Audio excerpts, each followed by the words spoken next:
Good morning, folks. Welcome to CK and Thringy's Out on the Full. We're here at the Exeter Hotel overlooking Rundle Street.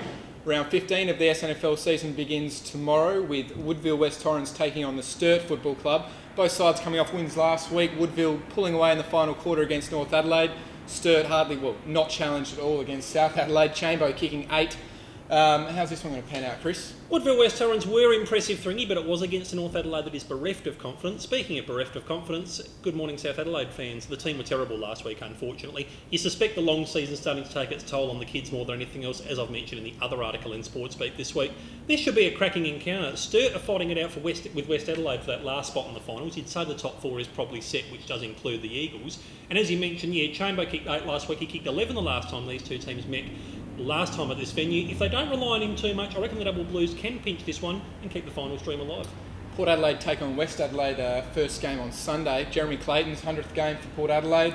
West Adelaide have got a lot to play for. They lose, Sturt win, West are out of the top 5.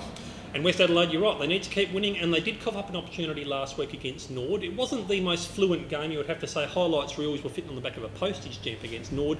Port Adelaide, yes, you're right, Jesse Clayton playing his 100th game. There's a whisper going around Adelaide this will be his last game for Port Adelaide.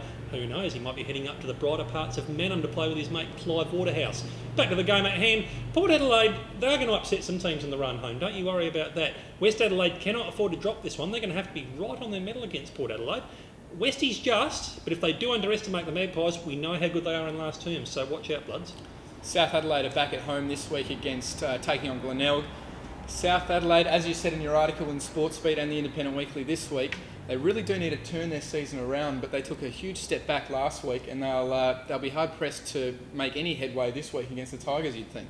By all reports, the best player awards are very quiet. Just Nick Little was named, although the club did name a couple more on top of that, and that was about it, really. Take Benny Warren out, and they really struggled for experience. That's the biggest problem for them. Josh Thulis, Adam Koshel, they've played less than 80 games, and they're their most experienced players.